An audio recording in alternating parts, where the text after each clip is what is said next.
Good morning 12th class. हाँ जी, हम आपकी यूनिट 7 कर रहे थे, that is the P block elements. ठीक है, उसमें हमने आपका जो लास्ट टॉपिक किया था वो हम हैलाइड्स कर रहे थे।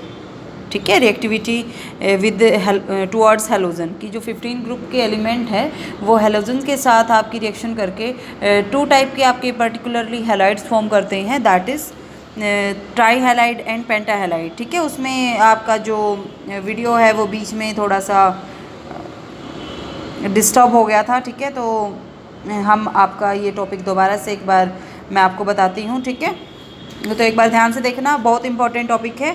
रिएक्टिविटी टुवर्ड्स हेलोजेंस की यदि हम बात करते हैं फॉर्मेशन, तो मैंने कल आपको बताया था दो टाइप के हैलाइड बनते हैं, EX3 टाइप के एंड EX5 टाइप के, means try halide and penta halide. ठीक है, उसमें से ट्राई हैलाइड का कंसेप्ट हम ऑलमोस्ट कर चुके थे। पिरामिडल शेप होती है, sp3 हाइब्रिडाइजेशन होती है, बॉन्ड एंगल का इंक्रीज होना क्यों होता है वो मैंने आपको बताया था। एक क्वेश्चन जो यहाँ से अराइज होता है, जो आपने अपने माइंड में सेट कर लेना है कि डाउन द ग्रुप यदि आप मूव करते हो तो जो आपके पास हैलाइड्स होते हैं, जो आपके पास ये ट्राई हैलाइड्स बनते हैं, इनका जो आयनिक करेक्टर है वो कॉन्टिन्यूसली इंक्रीज होता है। ठीक है, क्योंकि आपके पास जो नाइट्रोजन का या जो आपके पास मतलब you can say the upper most non metal के जो हैलाइड्स होते हैं they are covalent in nature, but जैसे ही आप डाउन द ग्रुप मूव करते हो तो कोवेलेंट करेक्टर आपका डिक्रीज होता है एंड आयनिक करेक्टर आपका क्या होता है, इंक्रीज होता है। ठीक है, तो ये चीज़ जो फर्स्ट पॉइंट है प्रॉपर्टीज़ में वो आपका यही बता रखा है कि जो BiF3 है, क्योंकि जो बिस्मथ है वो सबसे लास्ट का एलिमेंट होता है आपका 15 ग्रुप का, तो वो सबसे बड़े साइज़ है। बड़े साइज़ होने की वजह से जो उसका नेचर है हैलाइड का वो आयनिक नेचर का होगा। ठीक है, उसके बाद सेकंड पॉइंट यहाँ पे दिया हुआ है, यदि हम ट्राई हैलाइड्स की बात करें तो जो नाइट्रोजन के ट्राई हैलाइड हैं वो आपके लीस्ट स्टेबल होते हैं। ठीक है, सिर्फ NF3 ही एक ऐसा ट्राई हैलाइड है जो आपका स्टेबल पाया जाता है नाइट्रोजन के केस में। ठीक है, तो ये बेसिक से पॉइंट्स है, ये आपने पढ़ लेने हैं एक बार। जो सबसे इम्पोर्टेंट पॉइंट मैंने आपको बताना था वो आपका ये था कि यहाँ से आपका क्वेश्चन बनता है कि जो ट्राई हैलाइड्स है they can act as the Lewis base. ठीक है, लुईस बेस की तरह एक्ट कैसे करेंगे, आपके पास यदि हम NF3 का हम स्ट्रक्चर ड्रॉ करते हैं तो it contain one lone pair of electron. Lone pair of electron होने की वजह से it can nitrogen can donate it's electron pair, जिसकी वजह से हमने हाइड्राइड के केस में भी ये पढ़ा था कि जो अपना इलेक्ट्रॉन पेयर डोनेट करे they act as the Lewis base. ठीक है, तो इस चीज़ को आपने याद रखना है। उसके बाद आपका पेंटा हैलाइड्स का कंसेप्ट आता है which is the very important. सबसे फर्स्ट पॉइंट आपके पास यही EX5 के होते हैं पेंटा हैलाइड्स। फर्स्ट पॉइंट हम नाइट्रोजन से ही कर लेते हैं कि नाइट्रोजन आपका पेंटा हैलाइड की फॉर्मेशन नहीं करता। क्यों? नाइट्रोजन आपका सेकेंड पीरियड का मेंबर होता है, S and P orbital contain करता है only, it do not contain D orbital. ठीक है, D ऑर्बिटल की एब्सेंस की वजह से ये अपने जो ऑर्बिटल है कोवेलेंसी है उसको एक्सपेंड नहीं कर सकता, इसलिए आपका जो नाइट्रोजन है वो कभी भी पेंटा हैलाइड की फॉर्मेशन नहीं करता। यही यहाँ पे दिया हुआ है, nitrogen does not form penta halide due to absence of D orbital in its valence shell. ठीक है, अब आपके पास एक क्वेश्चन तो ये हो गया कि नाइट्रोजन पेंटा हैलाइड की फॉर्मेशन क्यों नहीं करता। ठीक है, सेकंड क्वेश्चन आपका यहीं से बनता है कि जो पेंटा हैलाइड्स होते हैं वो लेस स्टेबल होते हैं एज़ कम्पेयर टू आपके यदि आप ट्राई हैलाइड से उनको कंपेयर करते हो तो। इसके आपके पास बेसिकली दो रीज़न होते हैं। सबसे पहली बात, यदि हम डाउन द ग्रुप मूव करते हैं, हमें पता है भाई जो स्टेबिलिटी है वो +3 ऑक्सीडेशन स्टेट की ज़्यादा हो जाती है, +5 ऑक्सीडेशन स्टेट की स्टेबिलिटी आपकी डिक्रीज़ होती है when we move down the group. ये कंसेप्ट मैंने आपको ऑक्सीडेशन स्टेट में कराया था। ठीक है, तो ये डिक्रीज ऑक्सीडेशन स्टेट आपकी +3 की ज़्यादा स्टेबल होती है due to inert pair effect. ठीक है, तो फर्स्ट रीज़न तो यही होगा कि +3 वाले ज़्यादा स्टेबल होंगे एज़ कम्पेयर टू +5, तो पेंटा हैलाइड की जो फॉर्मेशन है मीन्स पेंटा हैलाइड आपके लेस स्टेबल होंगे as compared to tri halides. ठीक है, यदि हम सेकंड पॉइंट की हम बात करते हैं तो हमें पता है जैसे आप हेलोजन्स पे मूव करते हो, मीन्स फ्लोरीन से आप आयोडीन पे मूव करोगे तो साइज़ इंक्रीज़ होता है।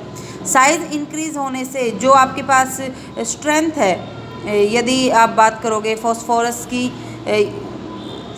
की करो या किसी भी आपके पास हैलाइड की आप करो, यदि आप बात करोगे यहाँ पे 15 ग्रुप के एलिमेंट की और हैलाइड के बॉन्ड की, तो वो बॉन्ड लेंथ आपका क्या होगा, बॉन्ड लेंथ आपकी इंक्रीज़ हो जाएगी, जिसकी वजह से जो बॉन्ड है, बॉन्ड की स्ट्रेंथ है वो क्या हो जाएगी आपकी, अल्टीमेटली डिक्रीज़ हो जाएगी, वीक हो जाएगा बॉन्ड। वीक हो जाएगा तो आपका जो बॉन्ड है उसको ब्रेक करना क्या हो जाएगा, ईजी हो जाएगा।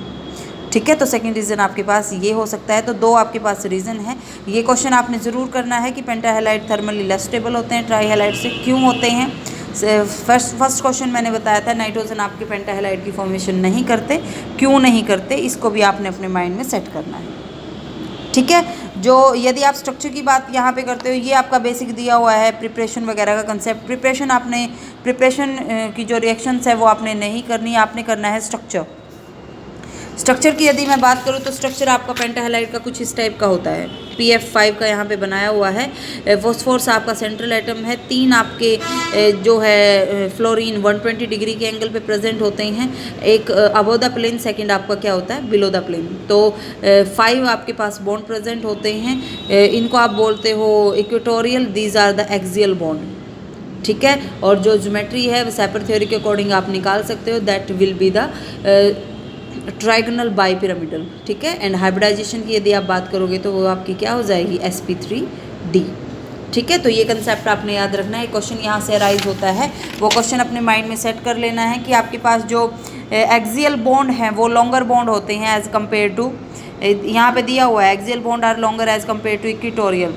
वो आपके पास रीज़न क्या होता है, क्योंकि आपके पास जो एक्सियल बॉन्ड है वहाँ पे रिपल्शन, जो 3 बॉन्ड पेयर हैं जो उसको रिपेल करेंगे, जिसकी वजह से आपका जो फ्लोरीन है वो आपका फार अवे मूव करेगा फ्रॉम द फॉस्फोरस, और जो ये एक्सियल बॉन्ड है ये आपके लॉन्गर हो जाते हैं as compared to the equatorial bond. ठीक है, तो ये आपका रीज़न है यहाँ पे।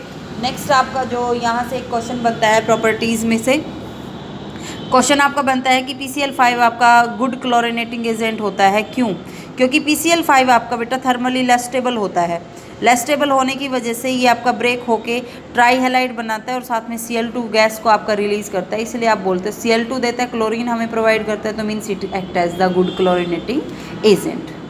ठीक है, यदि आप वेपर स्टेट की बात करें तो PCl5 आपका कोवेलेंट होता है वेपर स्टेट में, आपके पास इन 2 आयंस की फॉर्म में एग्जिस्ट करता है। यदि हम क्रिस्टलाइन फॉर्म की यदि हम बात करें तो जो आयंस है वो एक तो टेट्राहेड्रल और एक ऑक्टाहेड्रल स्ट्रक्चर में आपके प्रेजेंट होते हैं।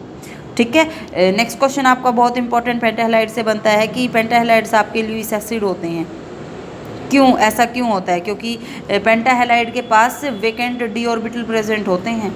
डी ऑर्बिटल प्रेजेंट होने की वजह से वो आप जो सेंट्रल एटम है फिर वो क्या करेगा, अपने जो इलेक्ट्रॉन पेयर है उसको एक्सेप्ट करने की टेंडेंसी रखता है, तो they act as the Lewis acid.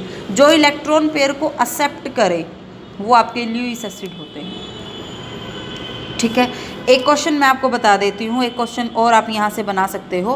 Question आपका बनता है कि जो पेंटाहेलाइड होते हैं वो ज़्यादा कोवेलेंट होते हैं एज कम्पेयर टू ट्राईहेलाइड। उसका रीज़न क्या होता है? क्योंकि आपके पास जो पेंटाहेलाइड की ऑक्सीडेशन स्टेट है वो क्या होती है, +5।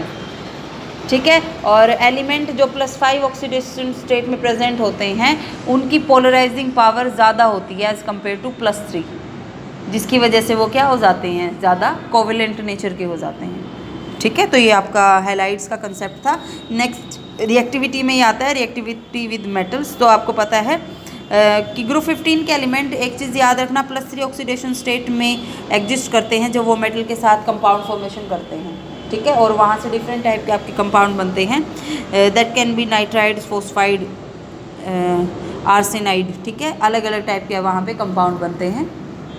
तो ये बेसिक सा था, ये आपने याद रखना है। हैलाइड का कंसेप्ट आपने याद रखना है, क्वेश्चन यहाँ से डेफिनेटली बनते हैं। उसके बाद आपका नेक्स्ट कंसेप्ट आता है which is the very important concept, anomalous property of nitrogen.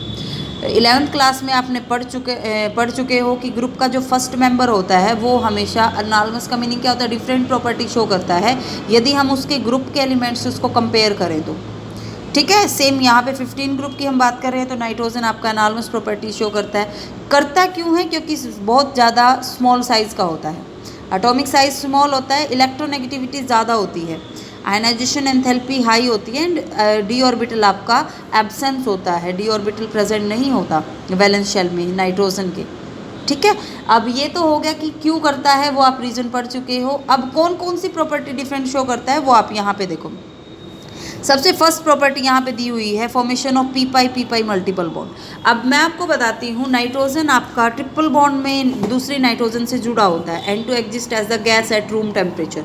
Nitrogen gas की फॉर्म में एग्जिस्ट करती है रूम टेम्परेचर पे।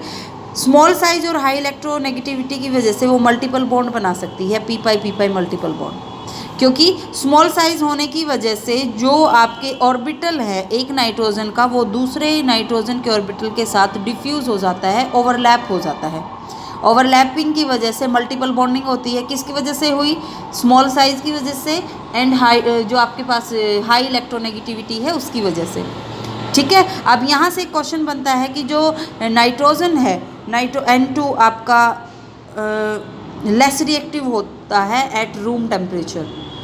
तो लेस रिएक्टिव का आपके पास जो रीज़न है वो क्या होता है? क्योंकि it exist as the triple bond. ये कंसिस्ट करता है पी पाई मल्टीपल बॉन्ड, और मल्टीपल बॉन्ड को ब्रेक करना के लिए आपको हाई एनर्जी की रिक्वायरमेंट होती है एज़ कम्पेयर टू सिंगल और डबल बॉन्ड। तो ट्रिपल बॉन्ड को ब्रेक करना आपके लिए मुश्किल होता है, इसलिए आपका जो नाइट्रोजन है वो लेस रिएक्टिव होता है एट रूम टेम्परेचर। इस क्वेश्चन को याद रखना, ठीक है। लेकिन यदि हम अदर एलिमेंट की बात करें तो उनमें तो साइज़ बड़ा हो जाता है, तो उनमें तो जो ओवरलैपिंग है वो पॉसिबल होती ही नहीं है। साइज़ बड़ा होने की वजह से ऑर्बिटल दूर दूर प्रेजेंट होते हैं, तो पी पाई मल्टीपल बॉन्ड वहाँ पे एग्जिस्ट नहीं करता। इसलिए यहाँ पे बोला हुआ है कि जो बाकी जितने भी एलिमेंट है वो सिंगली बॉन्डेड आपके एग्जिस्ट करते हैं, ठीक है। उसके बाद आपकी सेकंड प्रॉपर्टी आती है कैटिनेशन की। यस, ग्रुप 15 के जो एलिमेंट है वो कैटिनेशन प्रॉपर्टी शो करते हैं। अभी पढ़ के आए हैं, फोस्फोर्स के बीच में सिंगल बॉन्ड हो सकता है।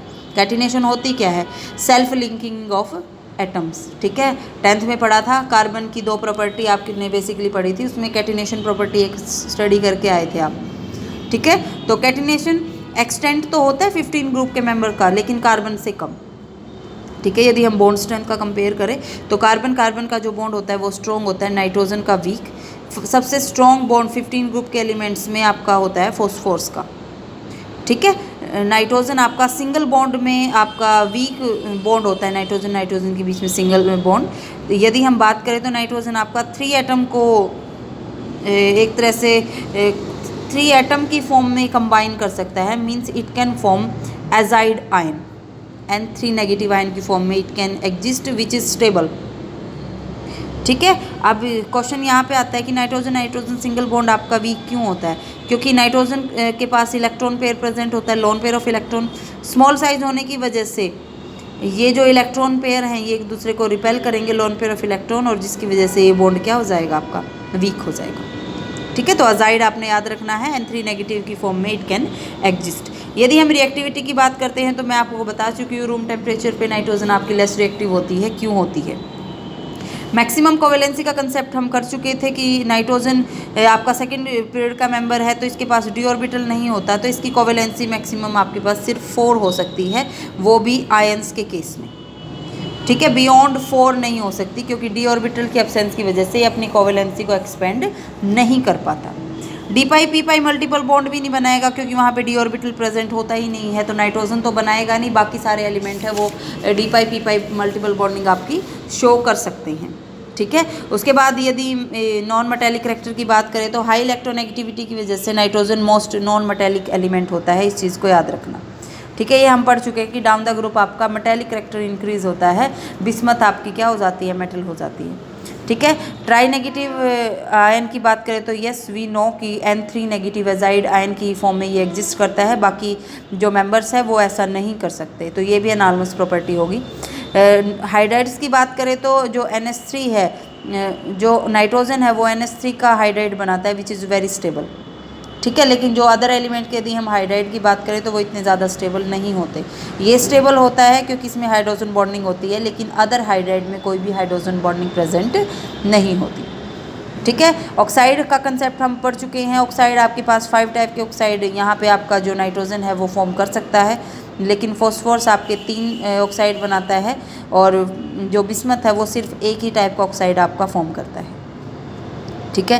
ट्राई हैलाइड्स का कंसेप्ट भी बेटा हम कर चुके हैं। यहाँ पे NF3 को छोड़ के बाकी जितने भी आपके पास नाइट्रोजन के हैलाइड हैं वो सारे अनस्टेबल और एक्सप्लोजिव नेचर के होते हैं, ठीक है। लेकिन बाकी एलिमेंट्स के हैलाइड की बात करें तो वो आपके स्टेबल होते हैं। ठीक है, तो ये कंसेप्ट था आपका जो आपने करना था। नेक्स्ट वीडियो में मैं आपको कराऊंगी जो आपका आज आपका होमवर्क ही रहेगा। एक तो डाइनाइट्रोजन का कंसेप्ट हम करेंगे और एक अमोनिया का कंसेप्ट हम करेंगे। ठीक है, तो ये यहाँ तक आपने इस चीज़ को आपने कवर करना है, अच्छे से पढ़ना है। नार्मस प्रॉपर्टी क्वेश्चन डेफिनेटली यहाँ से बनता है। पेंटाहेलाइड का कंसेप्ट भी अच्छे से पढ़ना है आपको। प्रॉब्लम आती है तो आप मेरे से पूछ लेना। ठीक है, थैंक यू।